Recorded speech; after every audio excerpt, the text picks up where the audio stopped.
Hello everyone, this is your friend C S T D Saluja welcoming you all on our YouTube channel. क्या हाल चाल है बच्चे आप सबके? उम्मीद करता हूँ सब अच्छे होंगे। तो आज से बच्चे इस नए साल में हम लोग एक नया सेशन स्टार्ट करने जा रहे हैं एंड फ्रॉम टुडे ऑनवर्ड्स हम लोग कुछ केस स्टडीज़ को डिस्कस करेंगे अपनी नेक्स्ट आने वाली वीडियोज़ में। और इन पर्टिकुलर वीडियोज़ में हम लोग बेसिकली उन क्वेश्चंस को डिस्कस करेंगे जो क्वेश्चंस हमसे एग्जाम में पूछे जाते हैं in the form of case studies mostly. Law के पेपर्स में जनरली हम लोग ऐसा देखने को मिलता है कि हम लोग लॉ का बेयर एक्ट पढ़ लेते हैं, उसकी इंटरप्रिटेशन देख लेते हैं, लेकिन एग्जामिनेशन में जो क्वेश्चंस आते हैं वो थोड़े से घुमा फिरा के पूछे जाते हैं in the form of a case.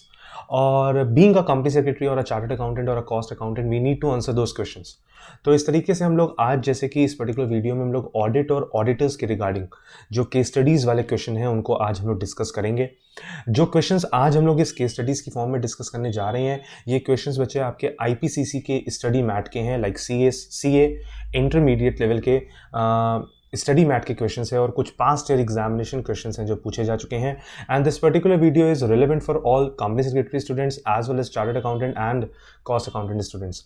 तो उन सब लोगों को ध्यान में रखते हुए मैंने ये कुछ क्वेश्चंस डिज़ाइन किए हैं जिनको हम लोग आज सॉल्व करेंगे। तो आइए स्टार्ट करते हैं आज की वीडियो को।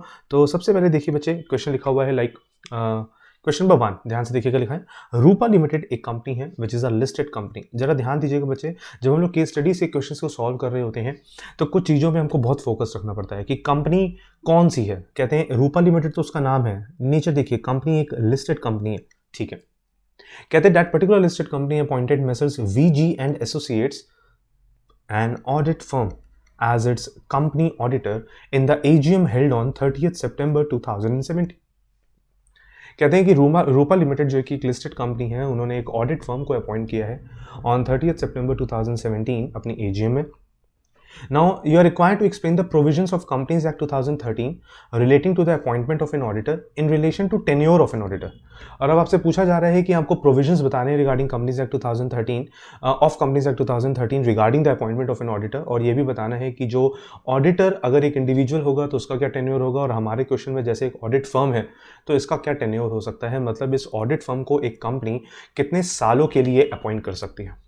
तो ये क्वेश्चन आपसे पूछा गया और इसका आंसर देखिए। पहले मैं आपको लॉ एक्सप्लेन कर देता हूं कि लॉ में एज सच इसके रिगार्डिंग क्या लिखा है। तो section 139 sub section 2 of companies act 2013 it states that no listed company और a company belonging to such class और क्लासेस ऑफ कंपनीज। कहते हैं एक तो लिखा लिस्टेड कंपनी और एक लिखा क्लास और क्लासेस ऑफ कंपनी। कहते हैं इस क्लास और क्लासेस ऑफ कंपनी में कौन सी क्लास है, कहते हैं पढ़ेंगे भी, एज में भी prescribed under rule 5 shall appoint और रीअपॉइंट। कहते हैं ना ही लिस्टेड कंपनी और ना ही वो कंपनी जो क्लास और क्लासेस ऑफ कंपनीज की कैटेगरी में फॉल करती है, इनको अलाउ नहीं किया जा रहा शैल अपॉइंट और reappoint an individual as auditor for more than 1 term of 5 consecutive years. कहते हैं इनको अलाउ नहीं किया जा रहा कि अगर ये एक इंडिविजुअल को अपना ऑडिटर बनाते हैं तो वो जो इंडिविजुअल इस कंपनी का जब ऑडिटर बनेगा तो वो एक ही टर्म के लिए अपॉइंट हो सकता है और वो टर्म 5 कंसेक्यूटिव ईयर्स के लिए होगा। मतलब हम ऐसे बोलना चाह रहे हैं कि अगर एक लिस्टेड कंपनी या एक ऐसी कंपनी जो क्लास और क्लासेस ऑफ कंपनीज में फॉल करती हो, उन कंपनीज ने अगर एक पर्टिकुलर इंडिविजुअल को एज इट्स ऑडिटर अपॉइंट किया है तो वो जो ऑडिटर है वो उस पर्टिकुलर कंपनी में मैक्सिमम 5 सालों के लिए एक टर्म फुलफिल कर सकता है। जैसे ही उसका एक टर्म 5 सालों का फुलफिल हो जाएगा वो फर्दर रीअपॉइंट नहीं हो सकता, ठीक है। फिर आगे लिखा अगर वो इंडिविजुअल नहीं है बल्कि एक ऑडिट फर्म है तो उसको भी एज एन ऑडिटर अपॉइंट किया जा सकता है, but not for more then 2 terms of 5 consecutive years. यहां पर एक टर्म की जगह 2 टर्म हो गए, मतलब हम यहां पे बोल सकते हैं सिर्फ 5 साल के लिए अपॉइंट किया जाएगा, यहां बोलेंगे टोटल तो 10 साल के लिए अपॉइंट किया जाएगा, लेकिन यहां पे 2 टर्म होंगे और 2 टर्म का मतलब एक टर्म में 5 साल देन फर्दर रीअपॉइंट करना पड़ेगा, सेकेंड टर्म में 5 साल, इस तरीके से 2 टर्म कैलकुलेट होंगे। अच्छा, क्या हम ऐसा कर सकते हैं कि ऑडिट फर्म को कंटिन्यूअसली 10 साल के लिए अपॉइंट कर दें? दैट इज नॉट पॉसिबल, क्योंकि जो टर्म है वो 5 ही साल का रहने वाला है। तो मान लीजिए जैसे अगर हम बोले 30 सितंबर 2017 की हम अपने क्वेश्चन में बात करें तो 30 सितंबर 2017 को जो एजीएम हुई वहां पे एक ऑडिटर फर्म को which is Messrs VG and associates अगर उनको अपॉइंट किया गया है तो उनको मैक्सिमम 5 सालों के लिए अपॉइंट किया गया होगा फॉर अ 1 टर्म। जब 5 साल कंप्लीट हो जाएंगे तो अगेन एजीएम में 5 साल बाद वाली एजीएम में अगेन वीजी एंड एसोसिएट्स को रीअपॉइंट किया जा सकता है फॉर नेक्स्ट 5 इयर्स, जो उनका सेकेंड टर्म कहलाया जाएगा। लेकिन जैसे ही 10 साल कंप्लीट हो जाएंगे उसके बाद messrs VG and associates third term के लिए अपॉइंट नहीं होगी।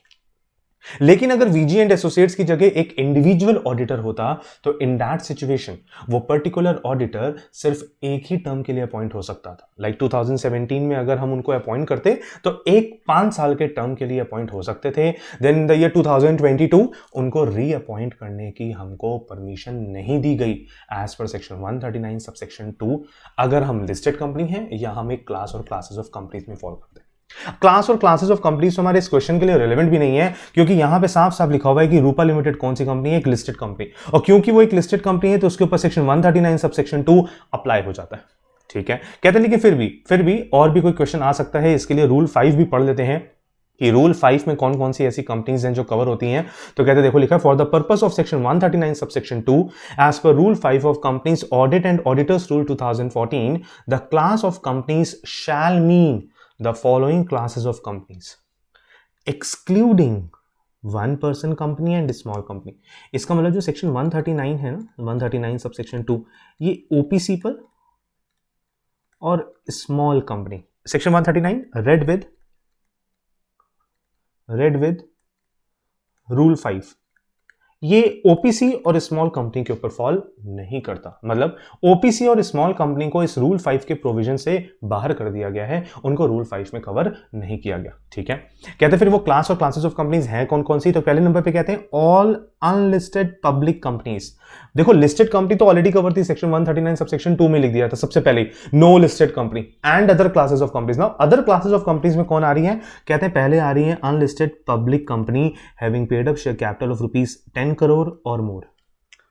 अगर कोई पब्लिक कंपनी ऐसी है जिसकी paid up share capital 10 crore या उससे ज्यादा है तो वो इस रूल 5 में कवर हो जाएगी, और रूल 5 में कवर होते ही उसका जो ऑडिटर अपॉइंट होगा, अगर इंडिविजुअल ऑडिटर है तो मैक्सिमम 1 टर्म के लिए और 5 इयर्स, अगर ऑडिट फर्म है तो 2 टर्म के लिए अपॉइंट हो सकती है, बट पहले 1 टर्म के लिए अपॉइंट होगा 5 साल के लिए ऑडिट फर्म, देन रीअपॉइंट होगा नेक्स्ट फॉर 5 इयर्स के लिए।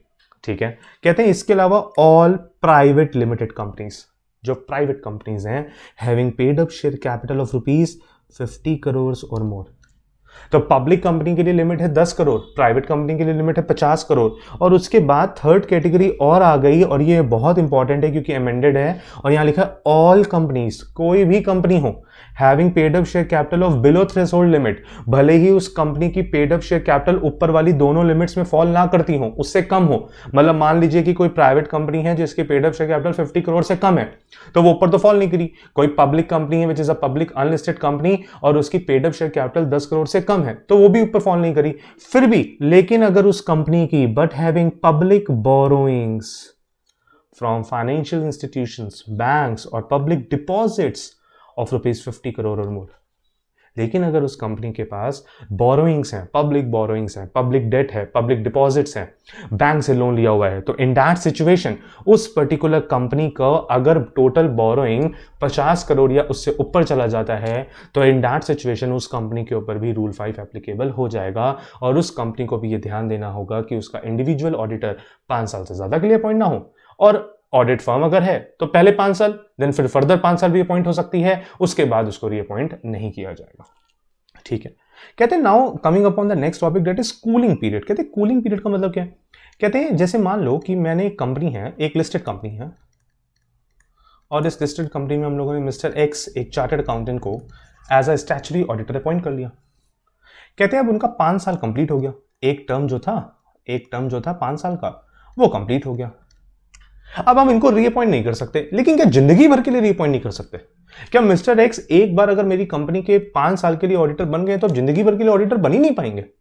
या अगर हम बोलें कि मिस्टर एक्स नहीं बल्कि एक मिस्टर एक्स एक ऑडिट फर्म के पार्टनर थे और उस ऑडिट फर्म को हम लोगों ने अपॉइंट किया था, तो उन्होंने पहले 1 टर्म 5 इयर्स का कंप्लीट किया, देन सेकेंड टर्म वापस से उनको हमने रीअपॉइंट किया फॉर नेक्स्ट 5 इयर्स, चलो आप रीअपॉइंट हो गए, टोटल हो गए 10 साल, कंप्लीट हो गए 10 साल।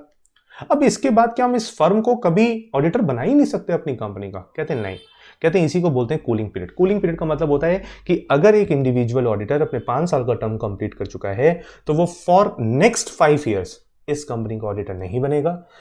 5 साल के लिए तो वो अपॉइंटेड था, उसके बाद आने वाले 5 साल के लिए वो रीअपॉइंट नहीं होगा, उसके बाद अगर वो रीअपॉइंट होना चाहे तो हो सकता है, मतलब कूलिंग पीरियड कंप्लीट करने के बाद अगर वो रीअपॉइंट होना चाहे तो हो सकता है। तभी देखो पॉइंट क्या लिखा है, an individual auditor who has completed his term that is of one term of 5 consecutive years, he shall not be eligible for reappointment as auditor in the same company. कितने टाइम के लिए? For 5 years from the completion of his term.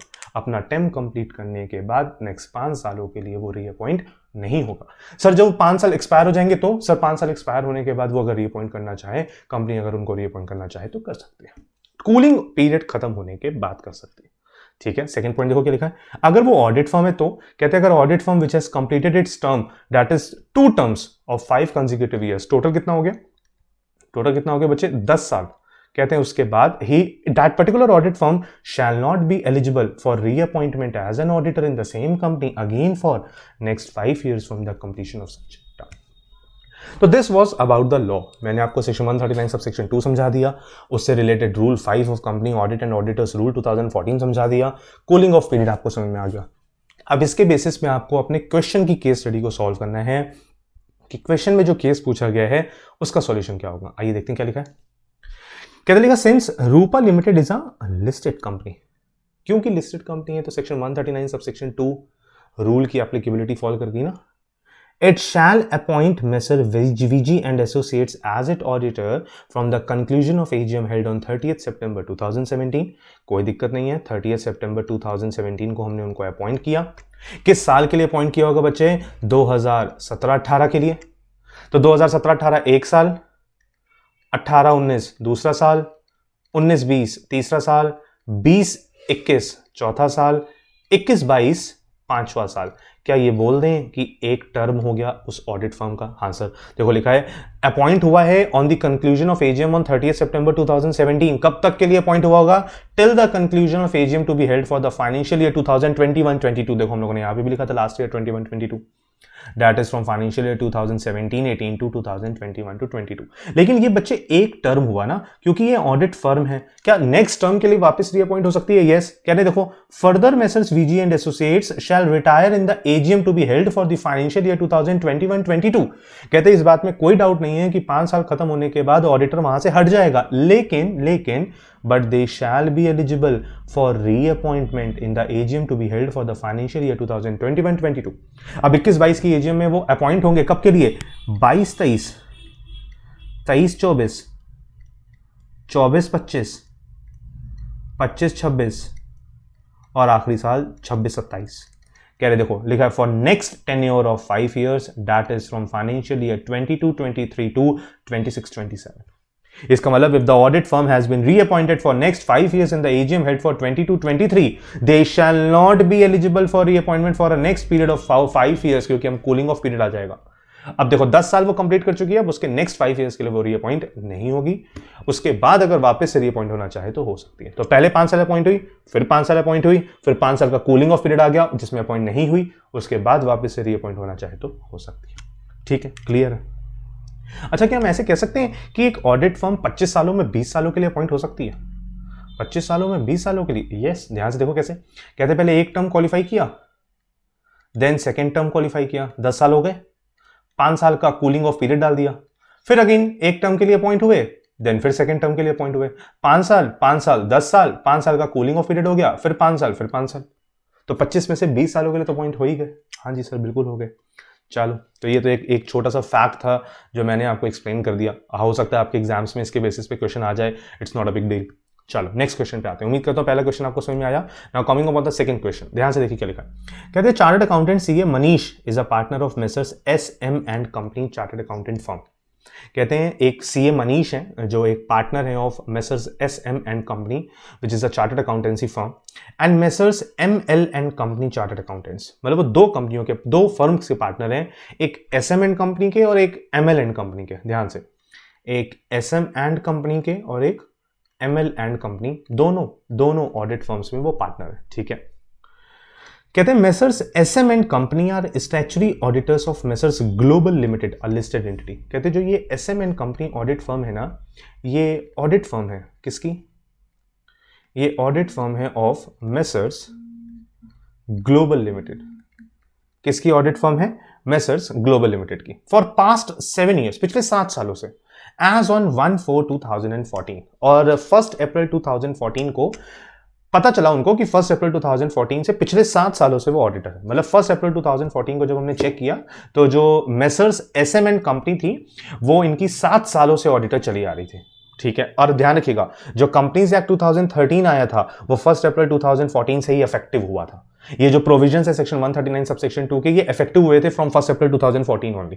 ठीक है, now advice under the relevant provision of the companies act 2013। अब आपसे advice मांगी जा रही है as per the provisions of companies act 2013, like for how many years Messrs SM and Company can continue as statutory auditors of Messrs Global Limited, which is a listed entity। अब आपसे पूछा जा रहा है कि 1 अप्रैल 2014 को 1956 खत्म हो गया एक्ट, कंपनीज एक्ट 2013 आ गया, 1 अप्रैल 2014 को वो 7 सालों से ऑडिटर्स थे।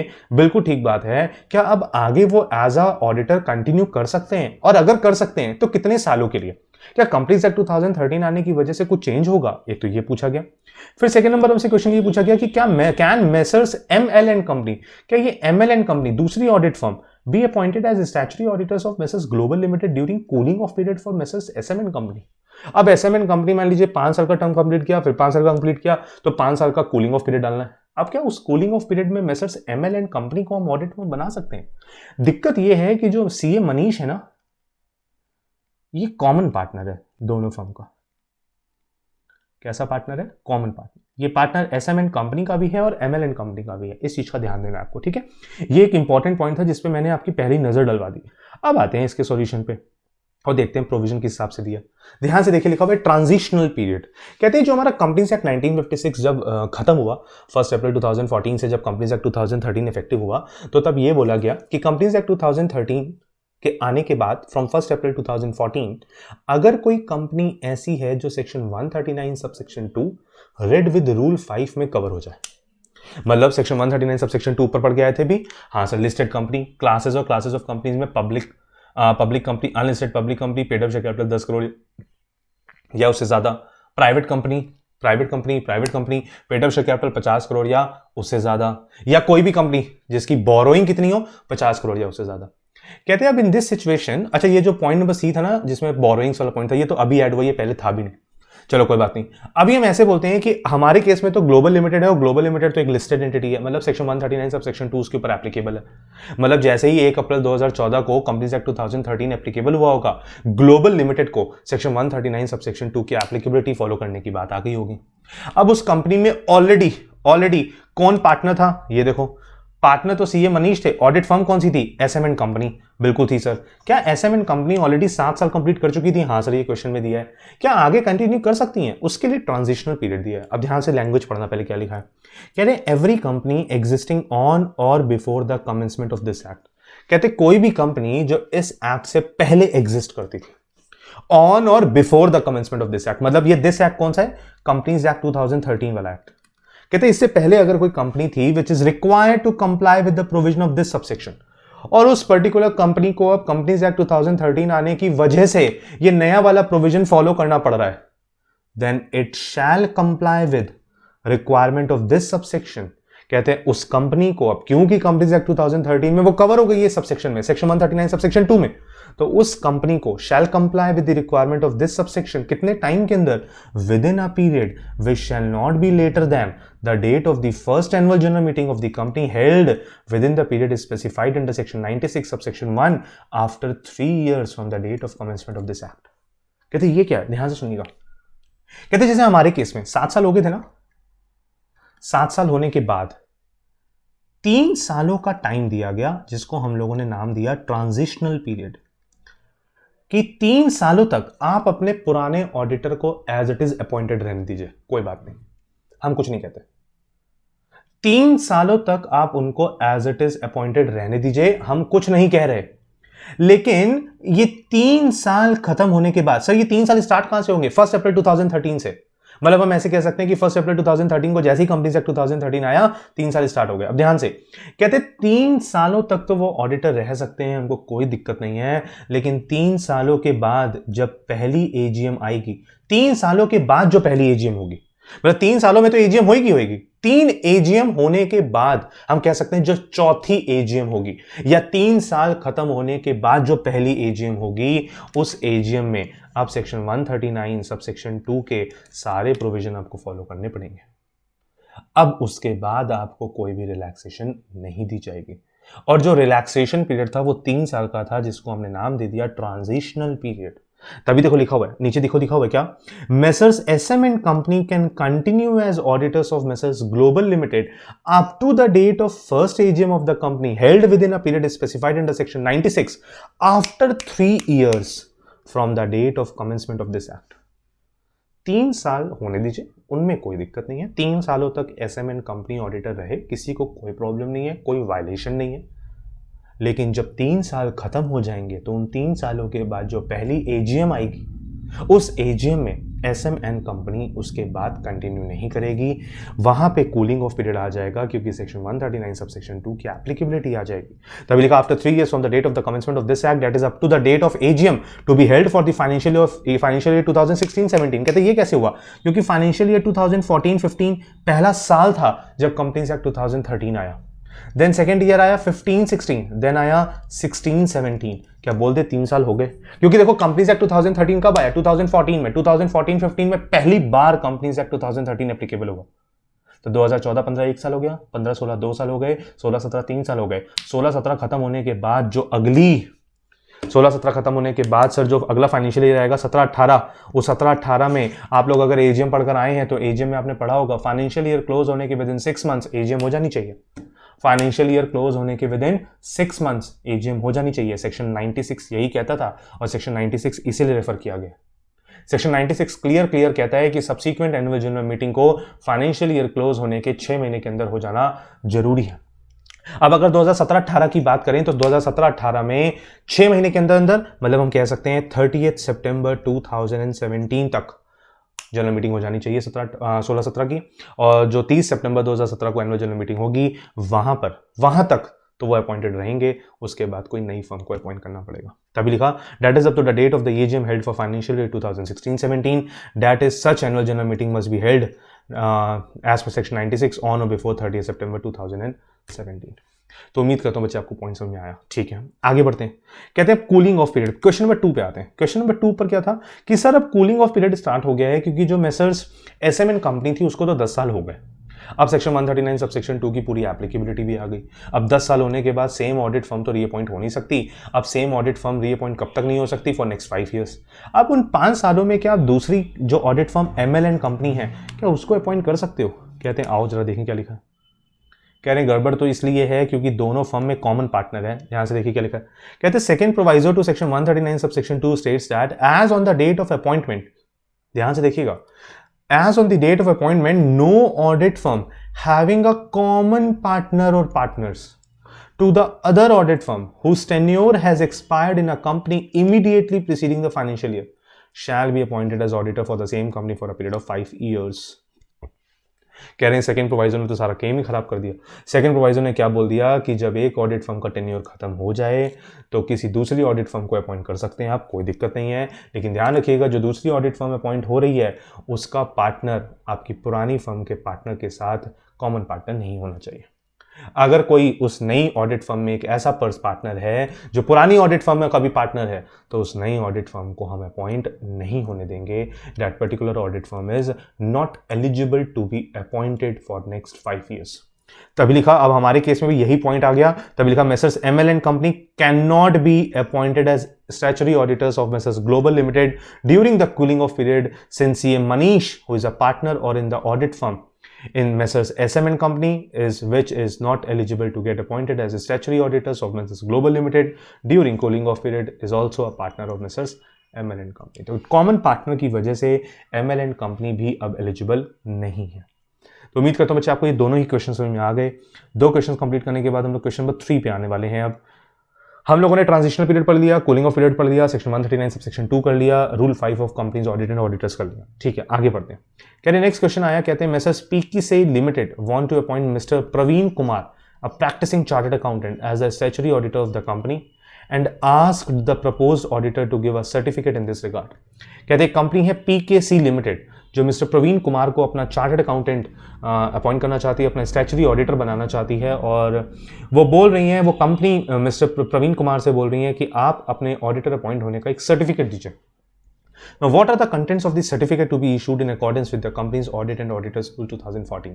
अब आपसे पूछा जा रहा है कि जो ये ऑडिटर से सर्टिफिकेट मांगा जा रहा है, इस सर्टिफिकेट का कंटेंट क्या होगा, क्या लिखा होगा इस सर्टिफिकेट में जो ऑडिटर देगा अपनी कंपनी को। ध्यान से देखिएगा, जब हम किसी भी ऑडिटर को अपॉइंट करते हैं ना, तो हम ऑडिटर से ये बोलते हैं कि एक तो उसकी कंसेंट लेते हैं कि ऑडिटर खुद अपॉइंट होना चाहता है या नहीं होना चाहता। लाइक मैं उनको अपॉइंट करना चाहता हूं, बट ऑडिटर खुद तो अपॉइंट होना चाहे। फिर ऑडिटर उस सर्टिफिकेट में ये भी डिस्क्लोज करके देता है, इस चीज का डिस्क्लेमर देता है, इस चीज की डिक्लेरेशन देता है कि he is authorised to be appointed as an auditor. उसकी कोई डिस्क्वालिफिकेशन नहीं है, क्योंकि अगर किसी डिस्क्वालिफिकेशन की वजह से वो ऑडिटर नहीं बन सकता तो ये ऑडिटर को ही पता होगा, और ऑडिटर को ये खुद इन राइटिंग देना होगा कि no, he is not disqualified to become a auditor. इस वजह से वो इस सर्टिफिकेट में अपनी डिक्लेरेशन देगा। आइए देखते हैं क्या लिखा है। कहते हैं proviso to section 139 subsection 1 states that before any appointment of auditor is made. कहते हैं किसी भी ऑडिटर की अपॉइंटमेंट से पहले the written consent of the auditor to such appointment, कहते हैं उस ऑडिटर की एक रिटन कंसेंट चाहिए होगी फॉर दैट पर्टिकुलर अपॉइंटमेंट कि yes he wants to be an auditor of the company, and a certificate from the auditor that the appointment if made shall be in accordance with the condition as may be prescribed under rules। कौन सा rule? कहते हैं rule 4 of audit and auditors. कहते हैं एक तो उसको return consent देनी होगी कि यस वो अपॉइंट होना चाहता है, प्लस उसको एक सर्टिफिकेट देना होगा कि जो उसकी अपॉइंटमेंट हो रही है, yes he is allowed, he is qualified to be an auditor of the company. और रूल 4 में क्या कंडीशन लिखी है, देखो लिखा है the auditor propose to get appointed shall submit a certificate that, certificate क्या होगा, ध्यान से, द इंडिविजुअल और the firm is eligible for appointment and is not disqualified, not disqualified का मतलब qualified, for appointment under the act means companies act 2013, chartered accountants act 1949 and the rules and regulations made thereunder. तो वो companies act 2013 के provisions को भी comply करता है, plus chartered accountant act 1949 के भी प्रोविजंस को फॉलो करता है, और वो ऑडिटर बन रहा है। ठीक है। Second, the proposed appointment is as for the term provided in this act, section 139 subsection 2, कि उसको जो अपॉइंट किया जा रहा है वो 5 साल से ज्यादा के टेन्योर के लिए अपॉइंट नहीं किया जा रहा। The proposed appointment is within the limits laid down by और under the authority of the act. ठीक है। And the last point which is the most important point, the list of proceedings against the auditor for audit firm और audit firm और any partner of the audit firm pending with respect to the professional matters of conduct as disclosed in the certificate is true and correct.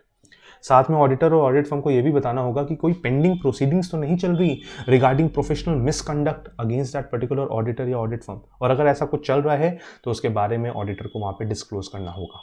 और ये जो certificate है ये attach होके जाएगा किसमें, the notice to registrar, ROC के पास ये फॉर्म फाइल होगा about appointment of auditor shall be in form ADT1। Form ADT1 file होगा within 15 days of appointment, और उस फॉर्म ADT1 में एक अटैचमेंट लगेगी और उस अटैचमेंट में इस सर्टिफिकेट का होना जरूरी है, which is to be given by the proposed auditor. ठीक है। नेक्स्ट केस पे आते हैं बच्चे, केस नंबर 4। आओ केस नंबर 4 देखते हैं क्या लिखा है। क्या लिखा है, राम एक मिस्टर राम है, is a brother of CA Shyam. तो CA जो है वो है चार्टर्ड अकाउंटेंट जो है वो है श्याम है, और CA श्याम का एक भाई है ब्रदर, और ब्रदर जो है वो है मिस्टर राम। ठीक है। अब प्रैक्टिसिंग चार्टर्ड अकाउंटेंट, कहते हैं जो CA श्याम है एक प्रैक्टिसिंग चार्टर्ड अकाउंटेंट है। Ram brother of CA Shyam acquire shares of messrs school limited. कहते हैं राम ने एक कंपनी है मेसर स्कूल लिमिटेड, उसमें शेयर्स एक्वायर किए हुए हैं, और जो शेयर्स एक्वायर किए हुए हैं उसकी मार्केट वैल्यू है 1,20,000, बट उसकी फेस वैल्यू है 95,000। Now state whether Shyam is disqualified to be appointed as statutory auditors of messrs school limited. कह रहे हैं आपसे ये पूछा जा रहा है क्योंकि राम ने ये मेसर स्कूल लिमिटेड में शेयर्स एक्वायर किए हुए हैं जिसकी फेस वैल्यू 95,000 है, बट उसकी मार्केट वैल्यू 1,20,000 है। क्या just because of the reason कि राम ने मेसर स्कूल लिमिटेड में शेयर्स एक्वायर किए हुए हैं तो क्या उसका भाई CA श्याम इस पर्टिकुलर मेसर स्कूल लिमिटेड का ऑडिटर नहीं बन सकता? ये क्वेश्चन है आपसे, अब ध्यान से सुनिएगा। पहले लॉ पढ़ा देता हूं। कहते लिखा है as per section 141 subsection 3 clause D subclause I an auditor is disqualified to be subclause 1 I नहीं बचे सब क्लॉज 1 ध्यान से, section 141 subsection 3 clause D subclause 1, an auditor is disqualified to be appointed as an auditor.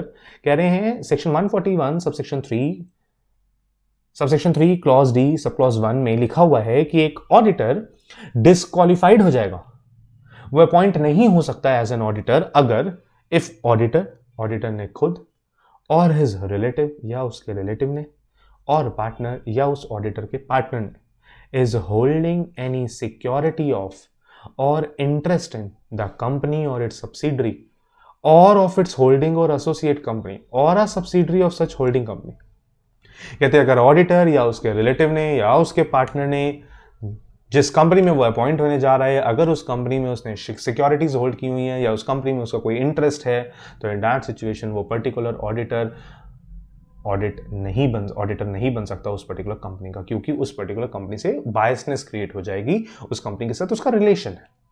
कहते लेकिन एक proviso दिया, further as per proviso to this section, कहते लेकिन इसी का एक प्रोवाइजो है और उस प्रोवाइजो में लिखा है द रिलेटिव, ध्यान से जी का सिर्फ खाली रिलेटिव को अलाउ किया गया, ऑडिटर या उसके पार्टनर को अलाउड नहीं किया गया। कहते the relative of the auditor may hold the security और interest in the company of face value not exceeding ₹1 lakh.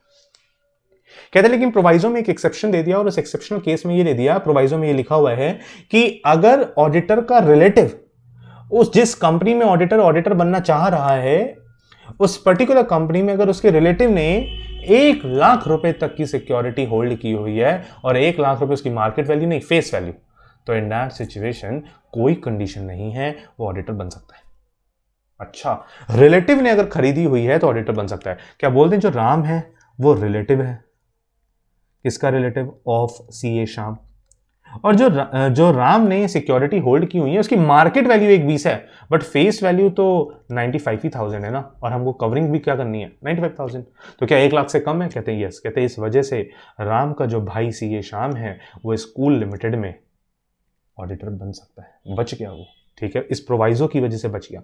तभी तो लिखा CA Shyam is not disqualified.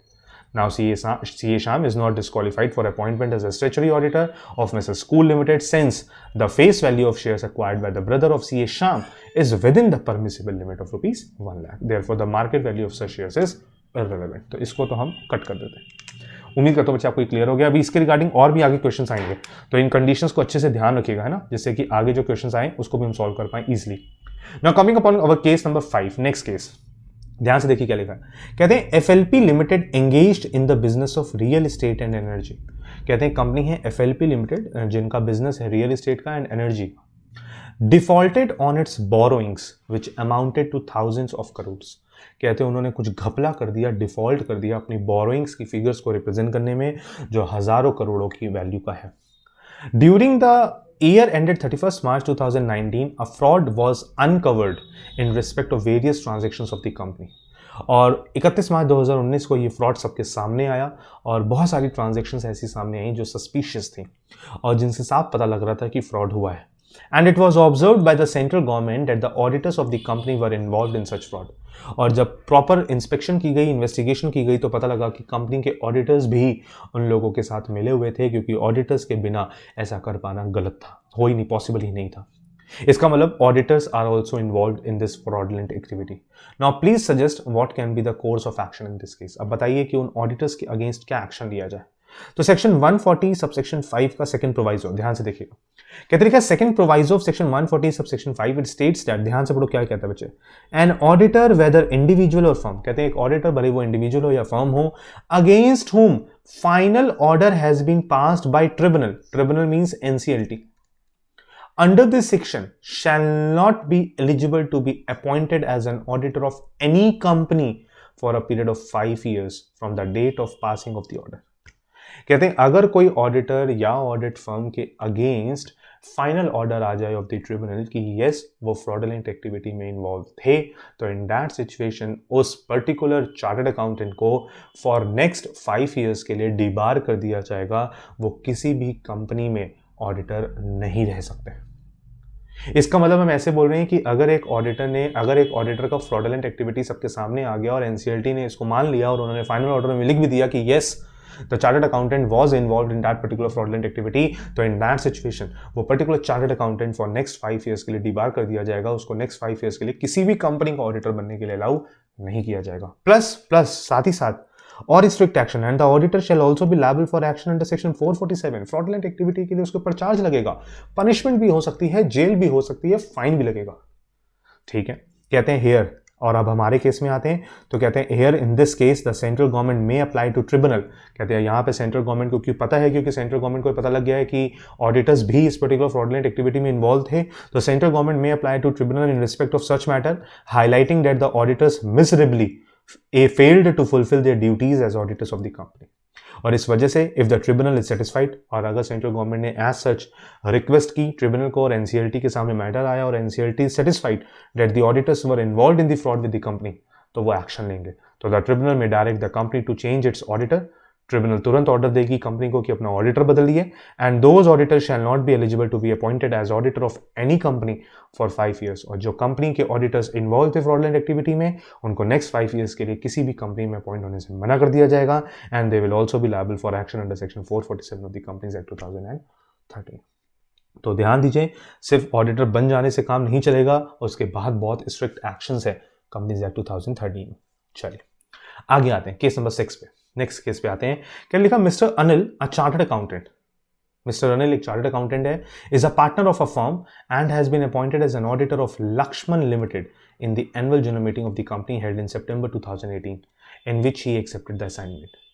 कहते हैं मिस्टर अनिल एक चार्टर्ड अकाउंटेंट है, who is a partner of a firm, वो एक पार्टनर है फर्म के, और उनको अपॉइंट किया गया है as an auditor of Lakshman limited. Laxman limited की एजीएम में जो सितंबर 2018 में हुई थी, और उन्होंने इस पर्टिकुलर असाइनमेंट को एक्सेप्ट भी किया, मतलब उन्होंने अपनी रिटर्न कंसेंट दी है। सब्सिक्वेंटली इन जनवरी 2019, और अभी सितंबर में अपॉइंट हुए, अक्टूबर नवंबर दिसंबर जनवरी 4 महीने के बाद इन जनवरी 2019 ही offered Bharat, another chartered accountant who is the manager finance of Lakshman Limited, to join the firm of Anil as a partner।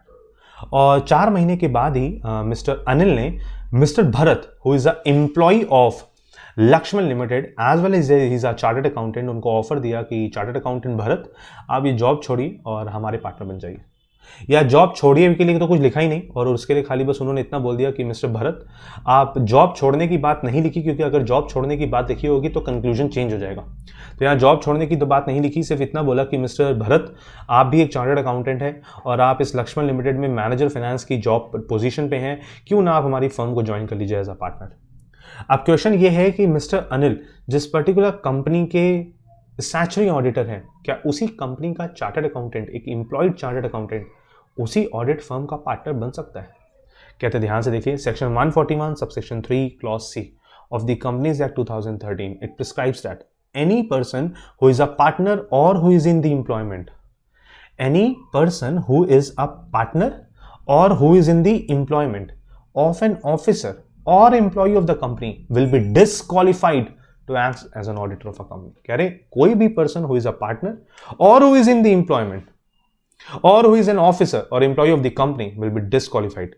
अब आगे देखिए, section 141 subsection 4 provides that an auditor who becomes subject after his appointment to any of the disqualification is specified in subsection 3 of section 141। Section 141 subsection 4 कहता है कि मान लीजिए जब auditor appoint हुआ तब वो डिस्क्वालिफाइड नहीं था, क्योंकि देखो सितंबर 2018 में जब वो अपॉइंट हुआ तब तो थोड़ी ना वो भरत को जानता था, ये तो अपॉइंट होने के बाद जनवरी 2019 में मिस्टर अनिल ने ऑफर दिया है मिस्टर भरत को। लेकिन अगर भरत वहां पे पार्टनर बन जाते हैं तो वो ऑडिट फर्म डिस्क्वालिफाइड हो जाएगी, क्योंकि वो सेक्शन 141 सबसेक्शन 3 के क्लॉज सी में फॉल कर जाएंगे। कहते हैं अब सेक्शन 141 सबसेक्शन 4 कहता है कि मान लीजिए कि जब अपॉइंटमेंट हुई तब वो डिस्क्वालिफाइड नहीं थे, लेकिन बाद में वो डिस्क्वालिफाइड हो गए, तो इन दैट सिचुएशन जैसे ही डिस्क्वालिफाइड कंडीशन में आएंगे, मतलब वो सेक्शन 141 सबसेक्शन 3 की डिस्क्वालिफिकेशन में फॉल कर जाएंगे, अगर बाद में shall be deem to have vacated his office as an auditor, हम मान लेंगे कि जो ऑडिटर है उसकी पोजीशन खाली हो गई है, कैजुअल वैकेंसी हो गई है, मतलब एज एन ऑडिटर उसी कंपनी का पर्सन उस पर्टिकुलर ऑडिट फर्म का पार्टनर नहीं बन सकता। और अगर ऐसा होता है तो from that since that particular day वो उस पर्टिकुलर फर्म के ऑडिटर, वो उस पर्टिकुलर कंपनी के ऑडिटर नहीं रहेंगे, उनकी पोजीशन खाली मान ली जाएगी, डीम्ड मान ली जाएगी, वो माने या ना माने उससे मतलब नहीं है। तो therefore in the present case Anil is auditor of messrs Lakshman Limited and any employee of Lakshman Limited can not become the partner of the firm where Anil is a partner. क्योंकि Mr Anil messrs Lakshman Limited के एक ऑडिटर हैं, statutory auditor हैं, और messrs Lakshman limited की company का कोई भी एम्प्लॉई उस मिस्टर अनिल की ऑडिट फर्म का पार्टनर नहीं बन सकता। और अगर ऐसा होता है, इन केस दैट हैपेंस, तो the firm shall be deemed to have vacated office of the auditor of messrs Lakshman limited. लेकिन अगर हम ऐसे बोले कि मेसर्स लक्ष्मण लिमिटेड की कंपनी छोड़ दी है, उसने जॉब ही छोड़ दिया और अब उसने फर्म को ज्वाइन कर लिया, तो बच्चे उसमें कोई प्रॉब्लम नहीं है। वो एम्प्लॉय में वो एम्प्लॉयमेंट में रहते रहते उस पर्टिकुलर फर्म का पार्टनर नहीं बन सकता। जॉब छोड़ दे तो अलग बात है, तो फिर अलाउ कर दिया जाएगा। इसीलिए मैंने ऊपर बोला था कि अगर जॉब छोड़ने वाली बात केस स्टडी में लिखी होगी तो कंक्लूजन चेंज हो जाएगा। चलो नेक्स्ट क्वेश्चन पे आते हैं। कहते लिखा, mister Ashish, a practising chartered accountant, is holding securities of XYZ limited having face value of ₹900। कहते हैं मिस्टर आशीष एक प्रैक्टिसिंग चार्टर्ड अकाउंटेंट है और उन्होंने एक कंपनी की सिक्योरिटीज होल्ड की हुई हैं, और वो कंपनी जो है वो है XYZ लिमिटेड, 900 रुपए की सिक्योरिटी होल्ड की हुई है। Whether mister Ashish is qualified for appointment as an auditor, अभी ऊपर पढ़कर है, section 141 subsection 3 clause D subclause 1, वहां लिखा था रिलेटिव को सिर्फ प्रोवाइजो में कवर किया गया था। रिलेटिव 1 लाख रुपए तक की फेस वैल्यू होल्ड कर सकता था, बट ऑडिटर या ऑडिटिंग फर्म का पार्टनर ऐसा नहीं कर सकता था। इस वजह से यहाँ पे mister Ashish will not be allowed to be an auditor of the company of XYZ Limited। तभी देखो लिखा है, as per section 141 subsection 3 clause D sub clause 1, an auditor is disqualified to be appointed as an auditor if he, मतलब auditor खुद, or his relative या auditor का relative या audit firm का partner is holding any security of or interest in the company or its subsidiary or its holding or associate or a subsidiary of such holding company। अब क्योंकि यहां पर साफ साफ मना कर दिया गया, तो in the present case Mr Ashish, क्योंकि is holding securities of ₹900 in the XYZ Limited, therefore he is not eligible for appointment as an auditor of XYZ Limited. वो ऑडिटर बनने के लिए अभी क्वालिफाइड नहीं है। ठीक है, तो बच्चे हम लोग की 7 केस स्टडीज कवर हो गई है ना। आगे बढ़ते हैं, टोटल हम लोगों ने 11 करनी है। ठीक है, 11 करने के बाद हम लोग खत्म करेंगे। तो आइए केस स्टडी 8 पे आते हैं। देखिए यहाँ पे क्या लिखा हुआ है। कहते हैं कंपनी है Prakash Carriers Limited, this company appointed Mr Raman as its auditor, और जो प्रकाश कैरियर लिमिटेड है इसने मिस्टर रमन को अपना ऑडिटर बनाया in the AGM held on 30 सितंबर 2016। ठीक है, कहते हैं initially he accepted the appointment. कहते हैं प्रकाश कैरियर लिमिटेड में जब मिस्टर रमन को ऑडिटर बनाया गया, तो मिस्टर रमन ने उस टाइम पे तो अपनी अपॉइंटमेंट की कंसेंट दी थी और वो ऑडिटर बन गए, but he resigned from his office on 31 October 2016। लेकिन एक ही महीने के बाद उन्होंने अपना रेजिग्नेशन दे दिया due to some personal reasons. Now, the board of directors seeks advice for filing a vacancy by appointment of Mr. Albert as auditor. अब बोर्ड ऑफ डायरेक्टर्स आपसे एडवाइस मांग रहे हैं कि क्योंकि मिस्टर रमन ने तो अपनी पोजीशन को वेकेट कर दिया, वो तो अब रेजिग्नेशन दे चुके हैं, तो क्या उनकी जगह पे board of directors mister Albert को ऑडिटर बना सकते हैं? अब ये आपके पास क्वेश्चन है, आंसर देखिए क्या लिखा है। कहते हैं सेक्शन 139 सबसेक्शन 8 प्रोवाइड्स दैट, कहते हैं सेक्शन 139 सबसेक्शन 8 क्या कहता है, any casual vacancy in the office of an auditor. कहते हैं अगर कैजुअल वैकेंसी होती है ऑडिटर के केस में, it shall be filed by the board of directors with in 30 days. तो कहते हैं ऐसी कैजुअल वैकेंसी को फिलअप करने के लिए बोर्ड ऑफ डायरेक्टर्स को 30 डेज का टाइम दिया गया। लेकिन but if such casual vacancy is as a result of the resignation of an auditor, लेकिन अगर कैजुअल वैकेंसी हो रही है due to resignation of an auditor, मतलब ड्यू टू डेथ हो रही होती तो अलग बात है, तो फिर बोर्ड ऑफ डायरेक्टर्स 30 डेज में अपॉइंट कर लेते हैं। लेकिन अगर कैजुअल वैकेंसी हो रही है due to resignation of an auditor, तो फिर such appointment shall also be approved by the company at a general meeting convened within 3 months of the recommendation of the board, and he shall hold office till the conclusion of the next annual general meeting। कहते हैं लेकिन अगर किसी कोई casual vacancy होती है due to resignation of an auditor, तो in that situation अगर आप उस कैजुअल वैकेंसी में किसी नए ऑडिटर को अपॉइंट करते हो, तो उस नए ऑडिटर की अपॉइंटमेंट को आपको अप्रूव करवाना होगा from the shareholders in the general meeting which is required to be convened within next 3 months। ठीक है, और जो ऑडिटर अपॉइंट होगा वो सिर्फ नेक्स्ट एजीएम तक के लिए अपॉइंट होगा, सिर्फ पहली जो उसके अपॉइंट होने के बाद जो नेक्स्ट एजीएम आएगी सिर्फ वहीं तक के लिए अपॉइंट होगा, उसके बाद नहीं। मतलब अगर हम यहां बोले सितंबर 2016 में वो अपॉइंट हुआ, अक्टूबर 2016 में वो रिजाइन कर गया, अगर यहां पे एल्बर्ट को अपॉइंट कर भी लिया जाए, तो जब अगली एनुअल जनरल मीटिंग से सितंबर 2017 में आएगी तो सिर्फ वहीं तक के लिए वो अपॉइंट होगा, उसके बाद शेयर होल्डर्स वापस से डिसाइड करेंगे। ठीक है, कहते हैं now in the present case as the auditor has resigned, क्योंकि हमारे केस में भी ऑडिटर ने रिजाइन किया है, तो the casual vacancy so created can be filled up by the board appointing mister Albert. कहते हैं तो उस कैजुअल वैकेंसी को बोर्ड ऑफ डायरेक्टर्स फिलअप कर सकते हैं बाय अपॉइंटिंग मिस्टर एल्बर्ट। लेकिन However, the appointment of Mr. Albert must be approved by the company by passing an OR at a general meeting. कितने महीने में जानी चाहिए? 3 महीने के अंदर of the company, which must be convened by the board within 3 months of the recommendation of the board. हम बोलते हैं EGM होगी और उस EGM में इसको अपॉइंट करवा दिया जाएगा, अप्रूव करवा दिया जाएगा। और जो ये मिस्टर एल्बर्ट अपॉइंट होंगे, कब तक के लिए अपॉइंट होंगे? नेक्स्ट एजीएम तक के लिए। तभी लिखा mister Albert will be entitled to hold office till the conclusion of the next annual general meeting only. ठीक है, चलो, तो ये भी हम लोग का क्वेश्चन नंबर 8 भी क्लियर हो गया। Now coming upon question number 9। आइए क्वेश्चन नंबर 9 देखते हैं क्या लिखा। क्वेश्चन नंबर 9 अब आपके लिए बहुत सिंपल सा है, मैं सिर्फ पढ़ाऊंगा, इसका आंसर आपको खुद ही पता होगा।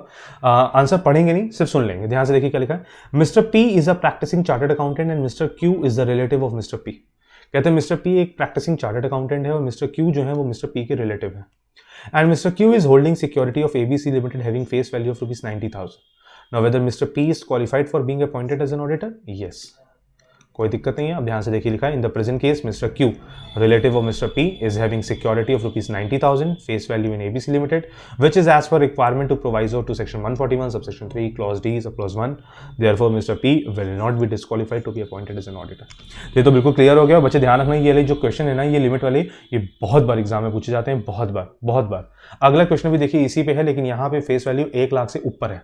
अब ध्यान से देखिए क्या लिखा। BC and company is an auditor firm having partners Mr B and mister C. कहते हैं एक ऑडिटर फर्म है बी सी एंड कंपनी और इसमें 2 पार्टनर हैं Mr B and mister C. कहते हैं mister A a relative of Mr C.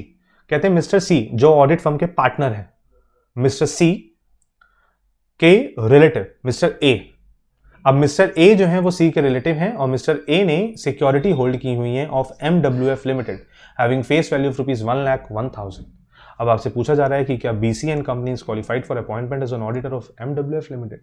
कहते हैं हम ध्यान से सुनिएगा, section 141 subsection 3 clause D subclause 1 में लिखा था ऑडिटर या उसका रिलेटिव या पार्टनर आ गया यहाँ पे। तभी देखो लिखा इन द इंस्टेंस केस, ध्यान से, BC and company will be disqualified for appointment as an auditor of MWF Limited as a relative of Mr सी।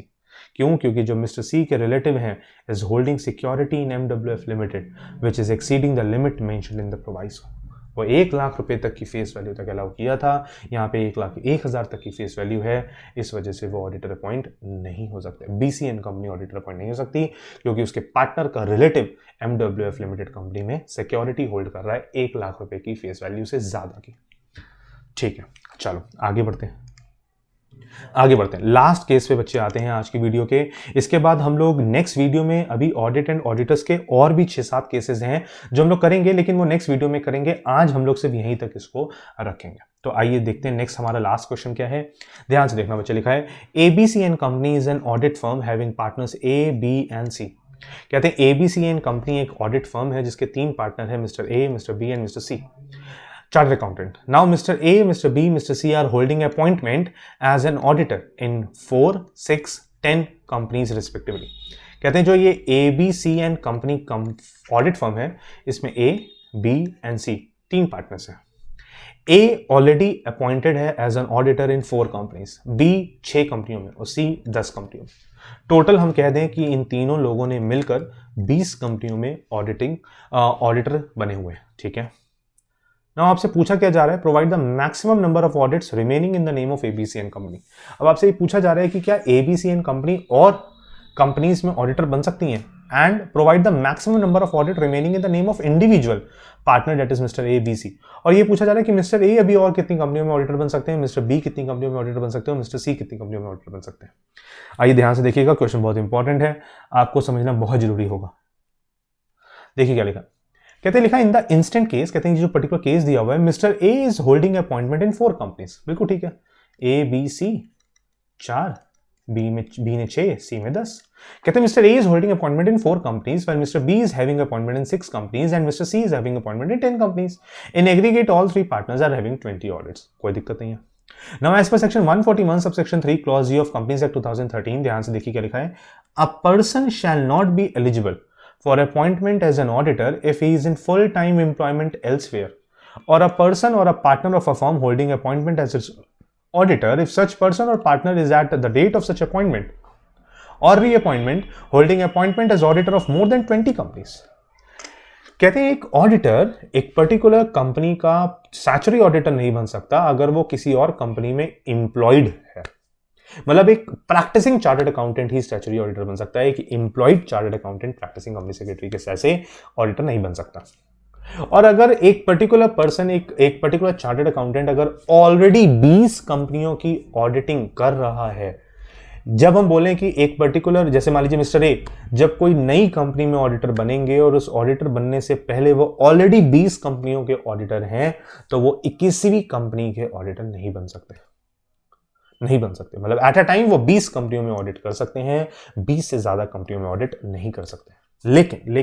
लेकिन जो ये 20 कंपनियां हैं उसमें 1% कंपनी काउंट नहीं होती, डोरमेंट कंपनी काउंट नहीं होती, स्मॉल कंपनी काउंट नहीं होती, private company having paid up share capital of less than 100 crore count नहीं होती। मतलब हम ऐसे कह रहे हैं कि मिस्टर ए 20 कंपनियों में ऑडिटर बन सकते हैं, लेकिन वो जो 20 कंपनियां होंगी उसमें ओपीसी काउंट नहीं होती। ओपीसी में जितनी मर्जी ओपीसी में वो ऑडिटर बन जाए, कोई दिक्कत नहीं है। स्मॉल कंपनी कोई दिक्कत नहीं है, private company less than 100 crore से पेड अप शेयर कैपिटल है, कोई दिक्कत नहीं है, डोरमेंट कंपनी में बन जाए, कोई दिक्कत नहीं है। 20 की जो लिमिट है वो इन कंपनियों के लिए फॉल नहीं होती।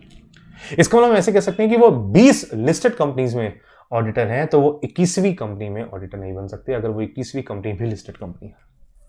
ठीक है, चलो कहते हैं now as per section 141 subsection 3 clause D this limit of 20 company audit is per person. कहते हैं अब इसी प्रोविजन को पढ़ते हुए हमको पता लगा कि जो ये 20 कंपनीज की लिमिट है ये एक पार्टनर की है, एक इंडिविजुअल की है। And in the case of N audit firm having 3 partners, तो 20 मतलब ए भी 20 कर सकता है, बी भी 20 कर सकता है, सी भी 20 कर सकता है, ए भी 20 कंपनी में ऑडिटर हो सकता है, बी भी 20 कंपनी में ऑडिटर हो सकता है, सी भी 20 कंपनी में ऑडिटर हो सकता है। तो ये फर्म तो फिर 60 कंपनियों में ऑडिटर हो सकती है। बिल्कुल ठीक बात है। The overall ceiling will be 3 into 20 that is 60 company audits. Sometimes a chartered accountant may be a partner in a number of auditing firms, and in such a case all the firms in which he is a partner or proprietor will be together entitled to 20 company audits only in his account. कह रहे मान लीजिएगा कि अगर mister A किसी AXY company के भी auditor है। अब यहाँ पे इन्होंने ऑलरेडी 4 ऑडिट की हुई हैं, मतलब ऑडिटर हैं 4 कंपनियों में, और AXY में ये 16 कंपनियों में ए ऑडिटर हैं, तो इनकी टोटल लिमिट 20 हो गई। अब ये किसी और कंपनी में ऑडिटर नहीं बन सकते। ठीक है, लेकिन अगर वो स्मॉल कंपनी में ऑडिटर बनना चाहें बन सकते हैं। प्राइवेट कंपनी जिसकी paid up share capital 100 crore से कम है बन सकते हैं। डोरमेंट कंपनी बन सकते हैं, ओपीसी बन सकते हैं। अब कंक्लूजन पे आते हैं, तो कहते हैं कंक्लूजन पे हमारे पास जो 2 क्वेश्चंस थे उन दोनों क्वेश्चंस के आंसर्स हम लोग को यहाँ पे देने हैं, और जरा आंसर देखिए कैसे लिखा है। कह रहे therefore ABC and company can hold appointment as an auditor of more 40 companies, क्योंकि अभी तो वो 20 कंपनियों में टोटल है, 4, 6, 10, वो अभी और 40 कंपनियों में ऑडिटर बन सकती है। And the total number of audits for which the firm would be eligible that is 20 into 3 that is 60। ठीक है, और इन देयर इंडिविजुअल कैपेसिटी उन्होंने भी सिर्फ 20 ही कंपनियों की ऑडिटिंगशिप ली हुई है, अभी वो रिमेनिंग और 40 कंपनियों में ऑडिटर बन सकते हैं। लेकिन जब हम इंडिविजुअल लिमिट्स में आएंगे तो ध्यान से, ए ने तो अभी सिर्फ 4 ही की हुई हैं, तो वो अभी 16 और कंपनियों में ऑडिटर बन सकता है। बी तो अभी सिर्फ 6 ही कंपनियों में ऑडिटर है, वो अभी और 14 कंपनियों में ऑडिटर बन सकता है। सी ने ऑलरेडी 10 कंपनियों में ऑडिटरशिप होल्ड की हुई है, तो ये और 10 कंपनियों में ऑडिटर बन सकता है। तो ए अभी 16 कंपनी में ऑडिट कर सकता है, बी और 14 कंपनी में ऑडिट कर सकता है, 3 और 10 कंपनी में ऑडिटर बन सकता है। It has been assumed that, और हमने इस पर्टिकुलर आंसर को देने के लिए अज्यूम किया that the companies given in the question are not 1% company, dormant company, small company, private company having paid up share capital of rupees less than rupees 100 crore. और हम लोगों ने अज्यूम किया है कि जिन कंपनियों में उनको ऑडिटर बना रहे हैं वो ये कंपनियों में नहीं आते, क्योंकि इन कंपनियों में तो जितना मर्जी चाहे ऑडिटर बन सकते हैं। तो बच्चे that is all for this particular video. उम्मीद करता हूँ आप लोगों ने एंजॉय किया। उम्मीद करता हूँ आपको ये 11 केसेस पूरी तरीके से ऑडिट एंड ऑडिटर्स के टॉपिक के कंप्लीट हो गए, और ये हमारा चैप्टर 10 था एज पर कंपनीज एक्ट 2013 जो हम लोगों ने आज किया। अभी नेक्स्ट वीडियो में, ये पार्ट 1 था, अभी हम लोग नेक्स्ट वीडियो में एक पार्ट 2 और करेंगे, और उसमें जो रिमेनिंग केसेस हैं हमारे, जो और 6, 7, 8 केसेस में और निकालूंगा, और वो हम लोग कंप्लीट करेंगे, तब जाके हमको लगेगा कि हाँ ऑडिट एंड ऑडिटर्स का हम लोगों ने पूरा कंसेप्ट तैयार कर लिया। तो अगर आपको पसंद आया हो तो जरूर शेयर करिएगा और लोगों को बताइएगा, जिससे उनको भी ये केसेस समझ में आ सके। तो that is all for this particular video. Enjoy your day, bye bye, good bye.